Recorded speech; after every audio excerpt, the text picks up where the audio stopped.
De nuevo quieren manchar mi tierra con sangre obrera, los que hablan de libertad y tienen las manos negras, los que quieren dividir a la Como en la madre. dictadura más sangrienta de Pinochet, hemos recibido imágenes de Chile que nos retrotraen a la época más siniestra del país andino. Para hablar de los sucesos acontecidos últimamente, están con nosotros dos chilenas residentes en Barcelona, Paola Contreras, doctora en Sociología, y Judith Muñoz Saavedra, profesora de la Universidad de Barcelona en la asignatura de Derechos Humanos. Bienvenidas a La Zurda. Gracias. Un placer que estén con nosotras para esclarecernos qué está pasando en Chile. Bueno, en Chile es lo que tú comentabas, hemos retrocedido de una manera brutal. Yo creo que, no sé si a Paola, a ti te pasa lo mismo, pero la sensación esta de que algo que pensamos que nunca iba a pasar, pasó. Que nosotros sabíamos que había una acumulación de descontento social en el país, porque eso cada vez que tú ibas a Chile lo notabas, pero lo que nunca pensamos es que esta democracia que se había construido era tan frágil que los militares iban a estar nuevamente en las calles matando, asesinando, torturando, violando mujeres. No, nunca pensamos que volveríamos a la época más negra de la dictadura y que esto iba a ser un proceso que no vemos cuándo va a acabar. No tenemos claridad de que este gobierno deje de tener el control de la población con los militares en la calle. La militarización del país ha sido, yo creo que una de las cosas que nos ha devuelto a esas imágenes tan oscuras del país que pensábamos que ya no volveríamos a ver. ¿Cómo fue el tema? Empezaron los estudiantes, ¿no es verdad? Claro, lo que pasa es que los estudiantes empezaron, esto tiene todo un acumulado histórico, porque si bien los estudiantes fueron los que detonaron un acumulado, una molestia, es un problema intergeneracional, porque para contextualizar, el pacto social que se logra en Chile para poder instalar la democracia luego de 17 años de dictadura es un pacto social que tiene dos condicionantes. Por un lado, impunidad hacia los militares, y por otro lado, la otra condición de lograr este pacto social es que el modelo neoliberal no se toca. Por tanto, desde el año 90 hasta hoy, con los sucesivos gobiernos de izquierda o pseudoizquierda, o se definen izquierda en realidad, y con un intervalo de, un gobierno de Piñera en el año 2010, lo que se ha hecho en realidad ha sido maquillar el sistema neoliberal. Pero eso lo que ha generado ha sido un aumento de la desigualdad. Entonces, son los distintos espacios o entidades sociales, por decirlo así, que están tocadas por el sistema. Si tú piensas que es solo el tema del transporte y el alza del transporte lo que detonó el conflicto, no es solo el transporte, es el sistema de salud, el sistema de educación, el sistema de pensiones, infraestructuras, la privatización del agua, el gasto reservado del cobre. Entonces es un acumulado que de manera transversal afecta a la población e incluso, lo que comentaba hace un momento, la clase desaparece porque es intergeneracional y traspasa las clases. Por tanto, una situación puntual del alza del metro generó un descontento porque además una situación que se estaba normalizando era la violencia. Porque claro, tú ves ahora a los militares en las calles, pero el tema de la violencia se estaba normalizando. Por ejemplo, cuando se empezaron a gasear con gas lacrimógenos las escuelas de las comunidades mapuches. O sea, menores... En el sur de Chile hay que decir que hay una represión feroz y una militarización de la zona, ¿no es desde cierto? hace muchos años atrás. O sea, esto viene desde muchos años atrás, cuando empiezan a entrar las fuerzas policiales a los colegios en Santiago, en Valparaíso, en Concepción, y trataban como delincuentes a los estudiantes por el hecho de protestar y manifestar la necesidad de una educación gratuita y de calidad. Y cuando se empieza a normalizar la violencia, hay un conflicto social. Claro que sí. Y una de las imágenes, y con esto termino, una de las imágenes más violentas fue cuando empezamos a ver, hace una semana atrás, cuando empezó el conflicto, mujeres, estudiantes, jóvenes, baleadas. Y como ahora tenemos la tecnología a nuestro favor, eso empezó a correr por las redes y generó ya un estallido. Claro, porque si no fuera por las redes, los medios de comunicación no han informado Nada. la brutalidad de la represión, ¿no? Pero es una brutalidad increíble. Si quieres, buscamos algunos datos que nos pueden Sí. ayudar. Estos son datos del Instituto Nacional de Derechos Humanos, por lo tanto son datos oficiales. Sabemos que extraoficialmente es mayor, pero al día de hoy hay 20 personas asesinadas, hay en total 120 acciones judiciales interpuestas por el Instituto Nacional de Derechos Humanos, querellas por homicidio, querellas por violencia sexual, querellas por torturas y otro tipo de querellas que se han interpuesto. También tenemos 3.535 personas detenidas, entre ellas 375 niños y niñas. Tenemos también 1.132 personas heridas en los hospitales. No estamos contando la gente que no ha ido al hospital, sino que los que han llegado al hospital, por lo tanto son situaciones graves. Heridos por bala, heridos por perdigones, heridos por armas de fuego no identificadas, heridos por balines.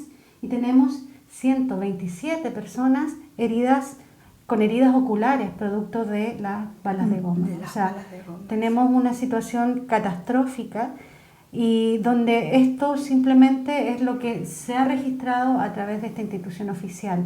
Sabemos que hay muchas otras personas y tenemos datos que es necesario contrastar, pero estos son Los últimos que todavía últimos quizás son- hay que actualizar, ¿no es cierto? Estos son los oficiales.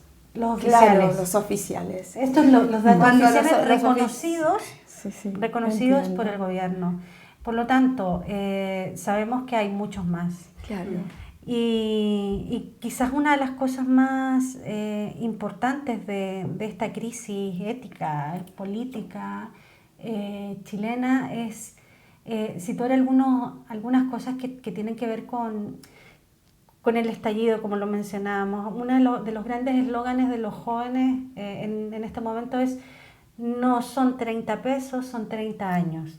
Porque el estallido social empieza con chicos y chicas, estudiantes secundarios, que deciden saltarse el paso del metro. Por lo tanto, lo que hacen es evadir. Es un movimiento de evasión, un movimiento que empieza de manera absolutamente Pacífica, ¿no? Porque es saltar el molinete Claro. del metro, ¿no? Sí. Claro, es una forma pacífica de protestar. Claro, es una forma Sin- pacífica de protesta, es una desobediencia civil. Claro. Es un movimiento de desobediencia civil que cada vez se va haciendo más grande. Y siempre en los últimos años son los jóvenes, los sectores más jóvenes, desde el año 2006, con la revolución pingüina que le llamaron, que fue la de los estudiantes secundarios, aquellos que empiezan a encabezar, porque son jóvenes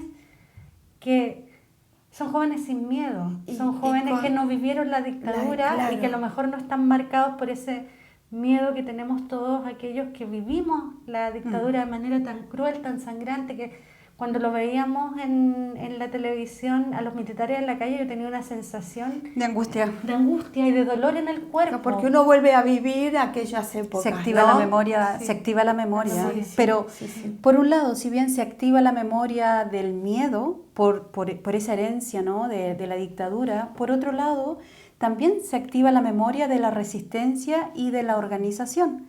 Y eso para mí es un elemento positivo, si se puede hablar de positivo por todo lo que está sucediendo, porque se están generando espacios interesantes donde esa memoria vuelve y esa necesidad de autoorganizarse para poder defender algo que es tan básico, ¿no? Que es tener una vida digna. Y aquí podemos entrar en una discusión de qué es una vida digna, pero se busca poder establecer parámetros para lograr vida digna, porque a nivel estructural y de manera intergeneracional y interclase, por decirlo así, no existe. Y también creo yo, otro elemento interesante que se puede observar es cómo esta memoria esta memoria del despojo, que quizás podríamos entrar, te podría decir que no son 30 años, son 527. Seguro. Son 527 desde que llegaron y empezaron a quitar lo nuestro, ¿no? Nuestros recursos, nuestras materias primas, nuestras identidades, nuestra cultura. Ahora que vuelves con el tema de los recursos, que luego quizás podemos hablar un poco, es todo lo que está sucediendo en Sudamérica, que se quieren apoderar vuelvo a repetirlo, porque hasta el cansancio, cada entrevistado sudamericano es la misma fórmula, es que se quieren quedar con el continente. El extractivismo feroz del neoliberalismo. Claro, entonces es lo que está pasando en el sur con los mapuches. Sí. ¿no? Y con las comunidades originarias en general, pero un tema que a lo que iba, ¿no?, es cómo esa memoria del despojo hoy día está siendo enfrentada por un cambio en la subjetividad, es decir, cuando se plantea el eslogan de que Chile despertó, ahora falta que se levante, pero despertó, y eso es un cambio en la subjetividad del despojo. Ya no queremos seguir siendo despojados de nuestras propias vidas, ¿no? O sea, y eso yo creo que es un elemento interesante, porque se trae esa memoria de resistencia y se empieza a sentir que el poder es poder popular. Hay unas cosas que yo creo que es interesante, que es como situar un poco algunos temas de contexto, como para que podamos mirar cómo es la situación de Chile, qué pasa en Chile. Claro. Porque en Chile, a los ojos de Europa, a los ojos de la mayoría de los países de Latinoamérica, Chile siempre se presentó como... Era el oasis y el milagro el paraíso neoliberal. Neoliberal, y ante, digamos, algunos encontronazos que sucedían en los restos de los países sudamericanos, salía Piñera a decir, ay, miren, claro, Chile como un ejemplo, de neoliberalismo, ¿no? Y ese ejemplo, ¿qué permitió ese ejemplo? Que muchas de las políticas instaladas por los Chicago Boys durante la dictadura se expandieran por el mundo. ¿Por qué? Porque si en Chile resultaba y funcionaba, pues ¿por qué los otros países no aplicaban estas recetas? Estas recetas que se instalaron, las recetas del neoliberalismo instaladas por el pensamiento de Milton Friedman, que fue ejecutado por los Chicago Boys al amparo de la dictadura, que permitió estas reformas brutales en el país gracias a la militarización. O sea, los militares permitieron que acallar la protesta, claro, matando y asesinando y torturando. Y sembrando miedo. Pero ¿qué pasó? ¿Qué pasó con estas reformas brutales? Unas de ellas impulsadas por el hermano del actual presidente. O sea, el actual presidente de Chile tuvo un hermano que fue ministro de Pinochet, que fue uno de los impulsores de las peores recortes y privatizaciones en Chile. Que es un grupo de privilegio que permanece en el poder para conservar esos privilegios, en detrimento cada vez más de la población, ¿no? En Chile, se dice que en Chile hay 7 familias. Esas 7 familias son las que controlan controlan todo el entramado de empresas, negocios, inversiones. Chile es el país más desigual de la OCDE, ¿no? De estos países que se supone que son los países más desarrollados. Chile está dentro de estos países por indicadores económicos, pero es el país más desigual. Pero además es uno de los países más desiguales del mundo. O sea, la distancia entre ricos y pobres si tú lo comparas, por ejemplo, con Uruguay, que es uno de los países más también pobre, ¿no? O sea, pero es un país, Uruguay, claro, no hay diferencias, no hay tantas diferencias sociales. Claro. En Uruguay, que es uno de los países latinoamericanos cercanos, o sea, la diferencia es enorme. O sea, la brecha entre ricos y pobres en Chile es enorme. O sea, no hay otro país que tenga estos indicadores y que al mismo tiempo se venda como un país exitoso. Entonces la pregunta es, ¿cuánta desigualdad puede aguantar una democracia? Hay que decir que el precio y el porcentaje que había aumentado el boleto, ¿no? Que es el 30% del salario mínimo, o sea, el trabajador se gasta el 30% de su salario en viajar. Es atroz, eso es terrible. Y considerando que el promedio del ingreso son 400 euros. O sea, y el coste de la vida en Chile es muy similar al de aquí. al de acá. Claro, Entonces, claro, porque la economía debe estar, entre comillas, dolarizada, ¿no? ¿Me imagino o no? No está dolarizada porque el peso chileno es fuerte. Es fuerte, sí. Claro. Es fuerte. Lo que pasa es que el costo de la vida es el costo de la vida de una sociedad desarrollada. Entonces, ¿qué pasa? Que la gente, uno de los principales problemas de Chile es el sistema de pensiones, ¿no?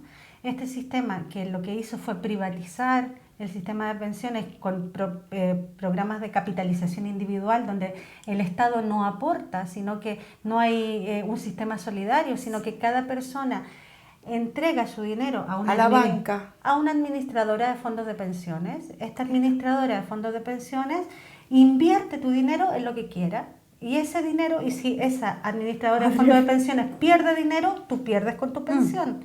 Y además tienes que pagarle a esa empresa por administrar tu dinero. O sea, es un robo. Pero ¿qué pasa?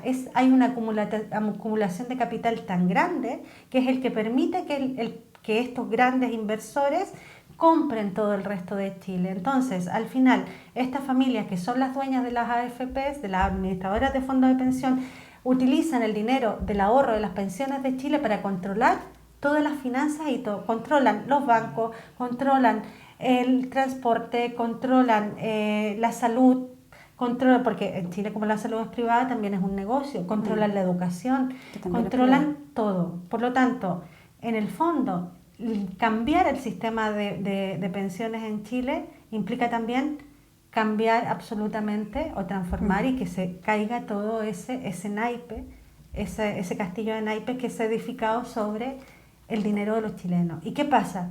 Que un chileno o una chilena ahora recibe, como este sistema empezó a funcionar hace algunos años y ya hay mucha gente que se han pensionado con este sistema, pues actualmente las pensiones son bajísimas. Mi mamá me ha dicho cuéntalo, ¿no?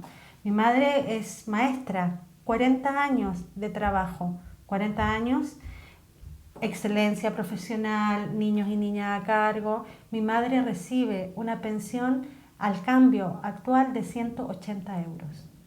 180 euros, cuando la pensión, el salario mínimo es de 400 euros en Chile.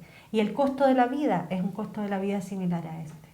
Entonces, ¿qué pasa? Uno de los grandes eslóganes también de esta época, de este Chile despertó es no tengo miedo a morir, tengo miedo a jubilarme. Claro, porque la situación es tan agobiante, es tan angustiante que se han sabido de casos de personas mayores que se han suicidado.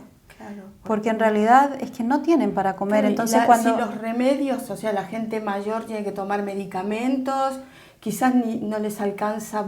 No hay un Estado presente porque eso está marcado por la Constitución. Entonces, cuando se plantea la urgencia hoy día en el debate que se está dando en los cabildos, en la calle, de cambiar, de una asamblea constituyente para cambiar la Constitución, es justamente porque la Constitución, que es una Constitución pinochetista de facto, es la que rige hoy día el sistema en Chile. Entonces la desigualdad viene de la base, de la estructura. Cuando se plantearon reformas en el gobierno de Bachelet, reformas a la salud, la educación, son reformas, son maquillajes. Edulcorar un poco. Entonces, hay una cosa muy emblemática y que quizás puede reflejar la situación que se vive en Chile, es que el agua, un derecho básico para vivir, que es vida, es privado. El agua no es un bien público, el agua es privada. Y eso se privatizó el año 81 con Pinochet. Y eso tampoco se ha tocado en ninguno de los gobiernos de la dictadura, o sea, de la democracia, perdón, a la fecha, ninguno ha tocado el derecho de agua. En una palabra, es un continuismo total. Entonces, dictadura. Cuando uno ve este estallido social, es porque el acumulado es agudo, permanente, constante. Y lo que estoy pensando ahora en esta charla Es que Piñera tenía pensado utilizar la fuerza. Estoy pensando que a él se veía venir un estallido, porque no dudó ni un minuto en sacar no la policía, sacó el ejército a la calle, ¿no? No dudó, toque de queda, que en democracia un toque de queda... El toque de queda en democracia. O sea, te retrotrae a la dictadura, pero además... A nivel de derechos humanos no existe. Se vulneran, pero yo creo que en realidad el tema es el mensaje. O sea, porque en Chile el acumulado está, porque las luchas y las resistencias se vienen de hace muchos años de distintos sectores. Salud, por un lado, educación, por otro, los estudiantes, los pensionados, los y las pensionadas también se han manifestado. O sea, distintos sectores, los gremios, digamos, los que están sindicalizados también, distintos sectores de manera aislada se han venido manifestando. Y el estallido era evidente, nadie sabía cuándo, pero... yo creo que el mensaje y los datos que nos entrega Judith, yo creo que nos ayudan a clarificar que 127 personas tengan daño ocular, que personas estén siendo violadas. O sea, hay relatos de personas violadas, personas torturadas. Se encontraron un centro de tortura en una estación de metro en Santiago, la estación Baquedano. Eso es un mensaje claro y directo. El sistema no se toca. No, claro, el porque sistema además, no se toca. No se ha desarmado todo el aparato represor, sigue intacto en Chile. Exactamente. Las inteligencias tanto del cuerpo militar como las inteligencias de policía o de... Y la formación y la ideología. Y la ideología pinochetista está a la orden del día, ¿no es cierto? Los militares están entrenados para matar.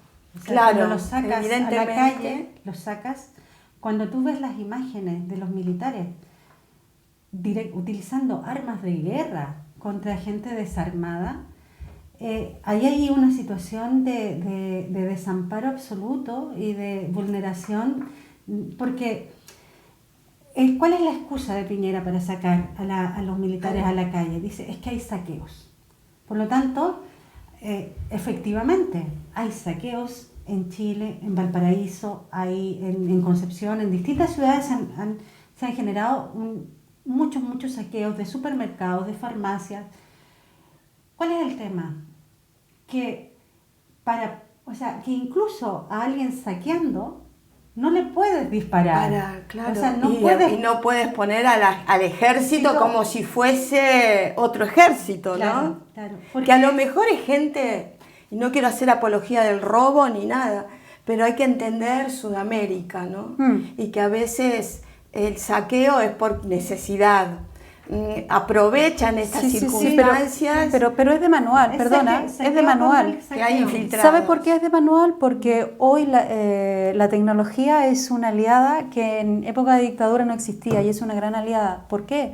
Porque se ha dejado material gráfico de que tanto militares como policía han estado en los momentos o prendiendo fuego o llevándose los televisores cuando abren un retail, no sea una de estas grandes tiendas. Entonces, lo que se está planteando es que como es de manual, son los mismos militares y policías los que están generando estos saqueos, los que están generando los incendios. ¿Para qué? Para justificar la represión.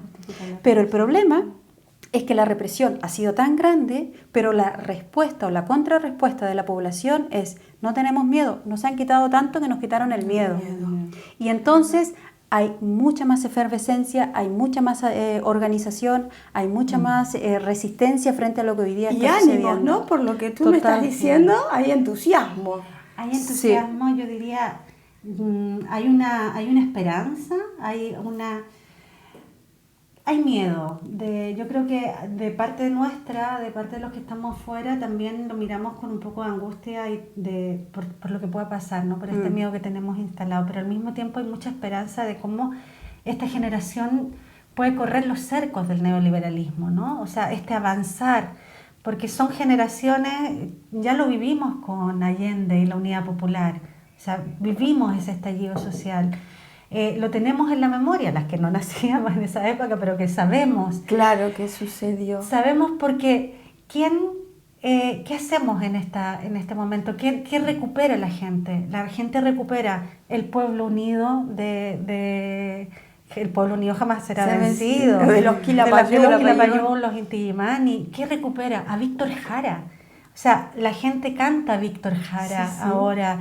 El derecho a vivir en paz, una canción de Víctor Jara, es el himno. El himno de todos. De todos. Sí, qué bonito. O sea, se está volviendo a recuperar toda esa ilusión de esa generación que quiso cambiar Chile, ¿no? Y que fue destrozada por querer hacerlo. Pero esa memoria, ese sueño no se ha perdido. Eso de... Víctor Jara soñaba con que el hijo del obrero algún día pudiera dirigir una fábrica. Claro. Luchín, ¿no? La canción de Luchín. Luego, ¿qué dicen estos jóvenes? Estos jóvenes recuperan a este Víctor Jara porque quieren cambiar este sistema y quieren educación de calidad. Y esa ha sido una de las primeras, que no privaticen la educación, que no mercantilicen la vida.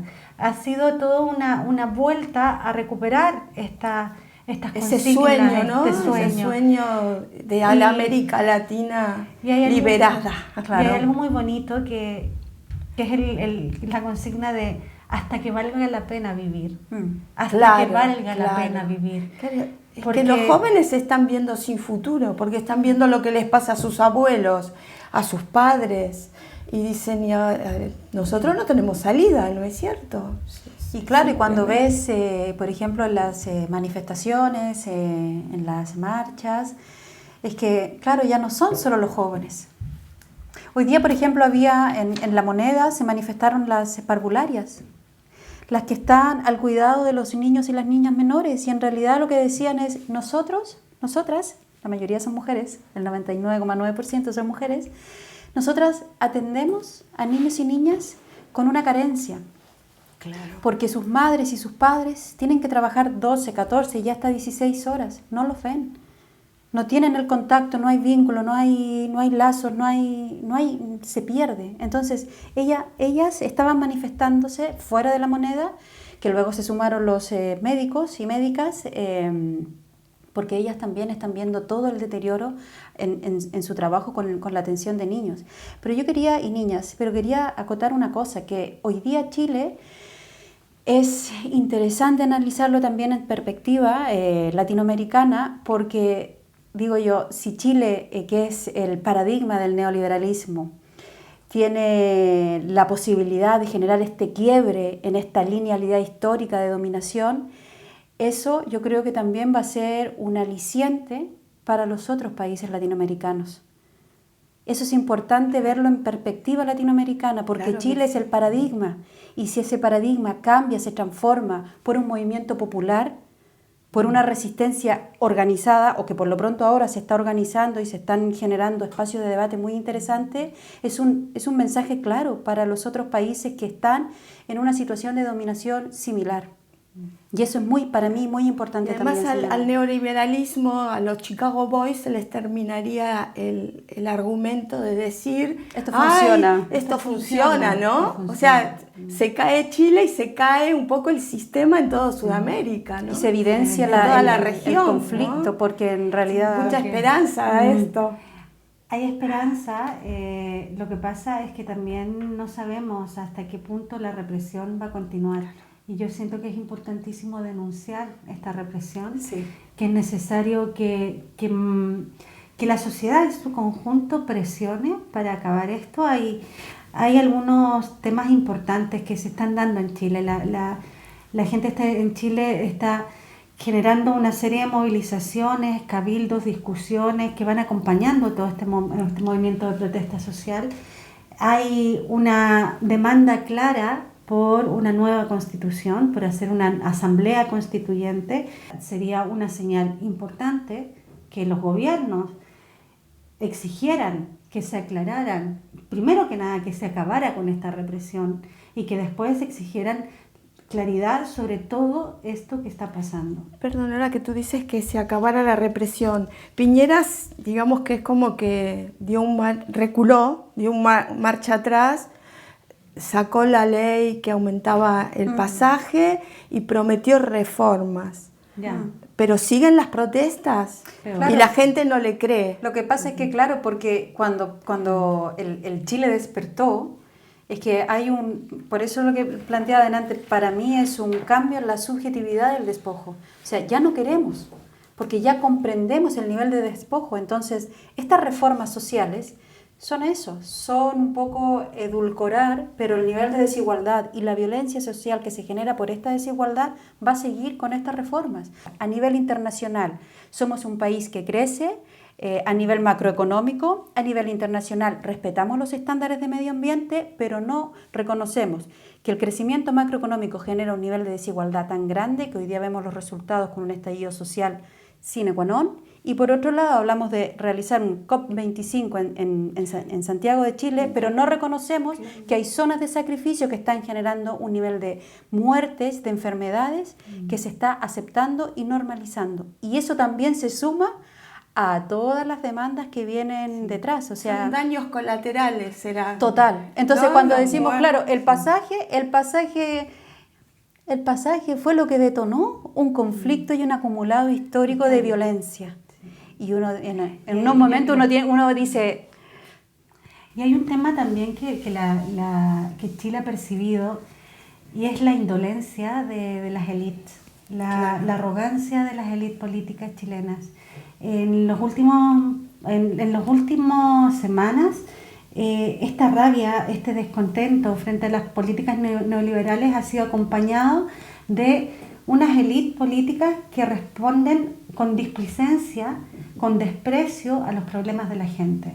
Entonces, comentarios de ministros diciendo, por ejemplo, después del alza del metro, pues bueno, para ahorrar entonces, ¿por qué no se van más temprano? ¿Por qué no se levantan más temprano? O diciendo, bueno, este mes sí, han subido los precios, pero este mes están más baratas las flores. ¿Por qué no aprovechan y compran flores?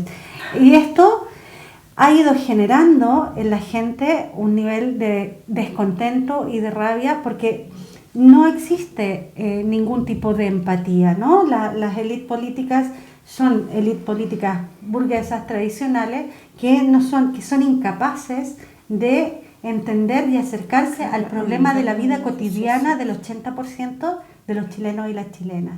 ¿Y qué ha pasado con esto?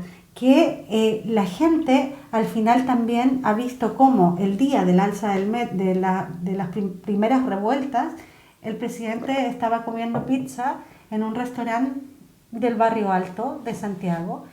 Estas imágenes que contrastan tanto son también las imágenes son las imágenes de la desigualdad del país. Claro. Y estas élites que son indolentes son las que hacen este gatopardismo, ¿no? ¿Qué hace el presidente ayer para tratar de aplacar el conflicto? Pues un cambio de gabinete. Un cambio de gabinete que es absolutamente cosmético. Claro, donde no hay ningún... se le ensució la camisa y se la cambia, ¿no? Una cosa así. Entonces, ¿qué genera eso? Que la gente que despertó, pues la gente despertó y no se da cuenta que esto es simplemente un maquillaje, claro, y que está a la expectativa de cambios de verdad, cambios profundos, ¿no? Y esos cambios profundos no se van a generar en este espacio político tradicional, sino que aquí es donde la gente está planteando la necesidad de construir una nueva constitución, procesos asamblearios, es decir, transformar la realidad desde las bases, desde ¿no? las bases. Desde las bases. Porque además también es verdad que este movimiento en Chile no tiene ninguna conducción clara. Claro, eso te iba a preguntar, ¿y los partidos políticos, los sindicatos? Están desacreditados completamente porque, claro, si te pones a mirar en perspectiva, la continuidad la han realizado estos mismos que hoy día dicen es necesario hacer una transformación, hemos entendido el mensaje, hay que hacer cambios, pero en realidad el descrédito es total. El descrédito es total, entonces que hay mucha corrupción.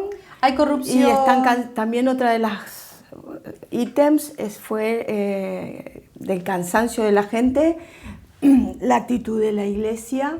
Claro, no ha dicho absolutamente lo que ha pasado nada, con la iglesia, sí. la corrupción que hay, ¿no? Dentro del poder.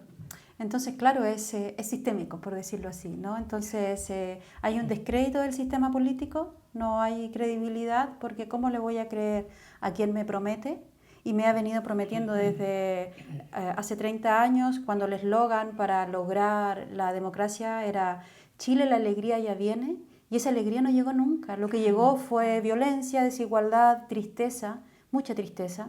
Chile es un país con un nivel de estrés muy alto, muy alto, porque para lograr ciertos bienes básicos para la subsistencia tienes que trabajar mucho.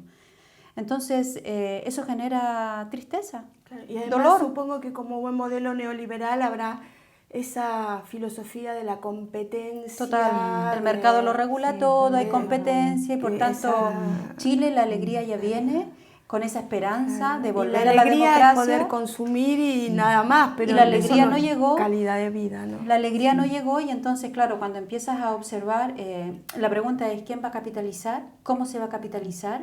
Esa es una buena pregunta. ¿Quién lo va a capitalizar? Digamos, todo este descontento, pero también estas resistencias y esta organización que se está dando. Yo creo que es una pregunta importante, porque una de las cosas que tengo clara es que no van a capitalizar el sistema de partido actual.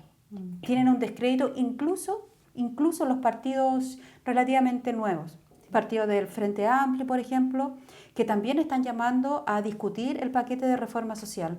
Cuando yo veo que un partido relativamente joven que conforman el Frente Amplio están planteando discutir el paquete de reforma social, es que no han entendido nada.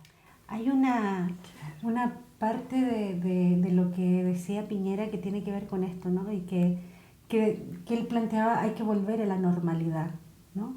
Claro, que es lo normal, ¿no? Claro, para la normalidad, claro, para hay que él. volver a la normalidad. Es que la normalidad, perdón, de la normalidad. es la dominación. Claro. La normalidad es la dominación. Entonces la gente no quiere volver a la normalidad, porque la gente sabe que esa normalidad es que la gente deba viajar 3 o 4 horas para llegar a un lugar donde con sueldos precarios.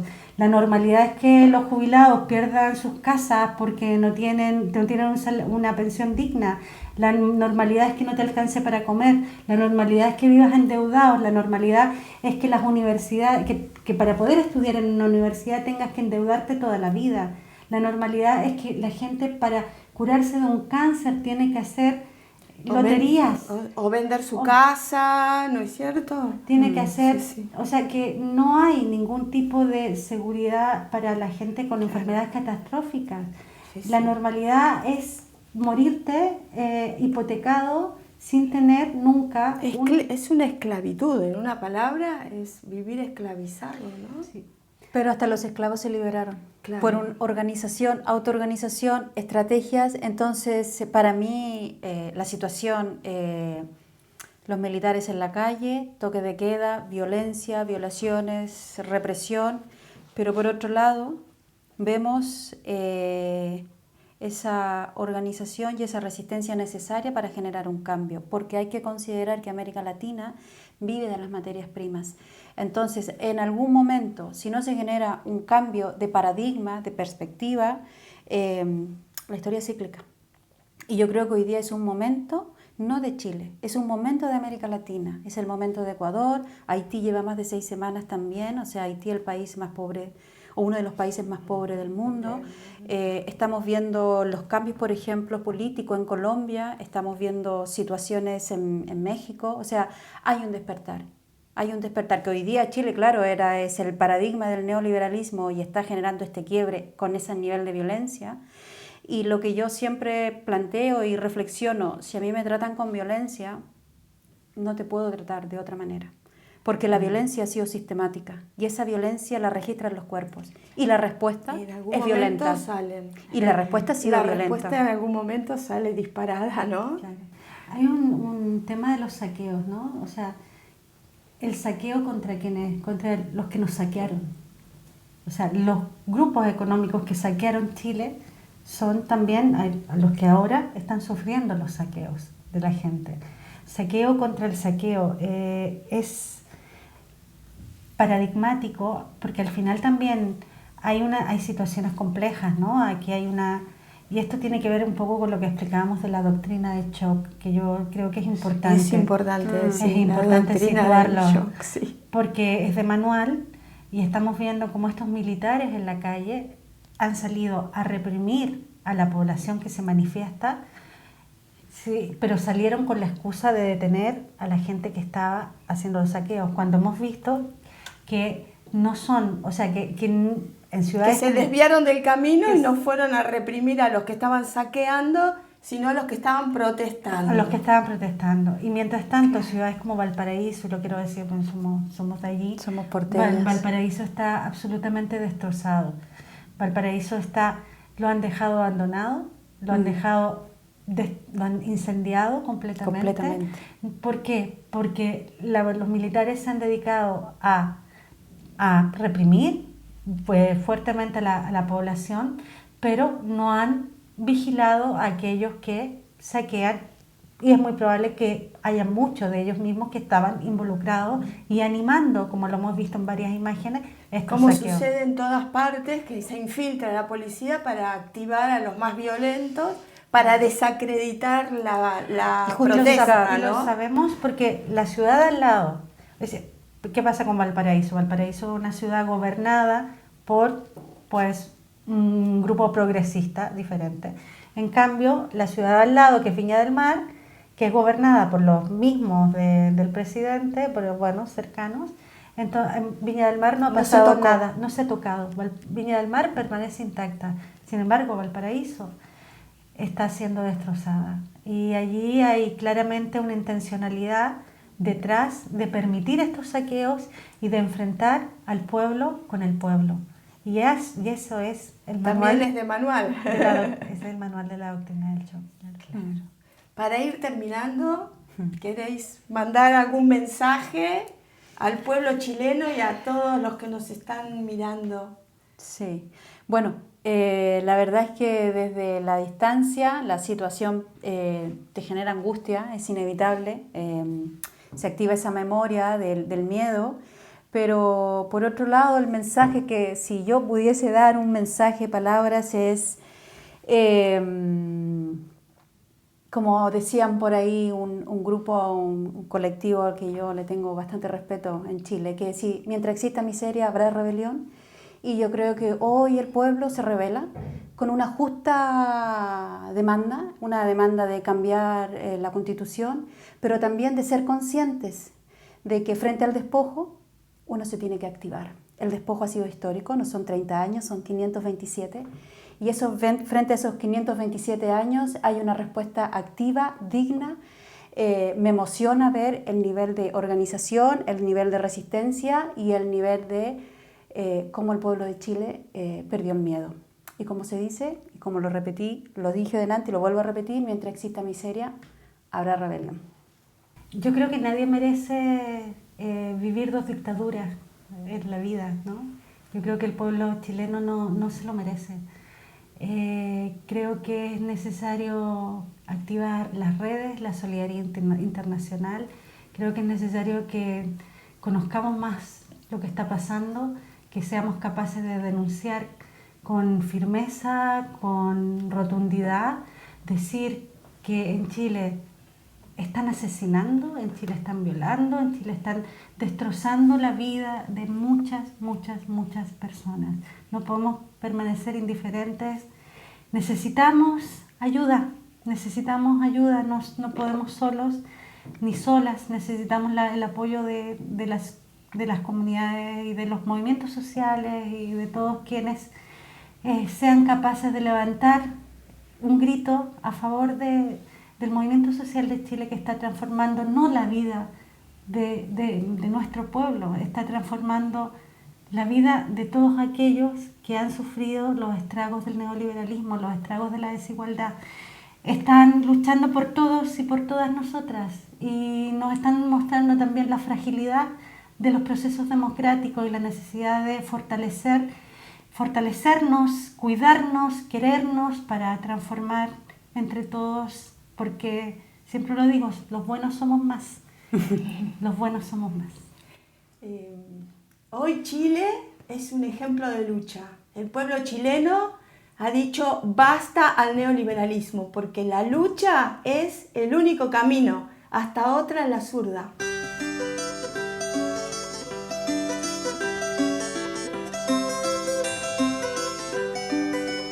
El derecho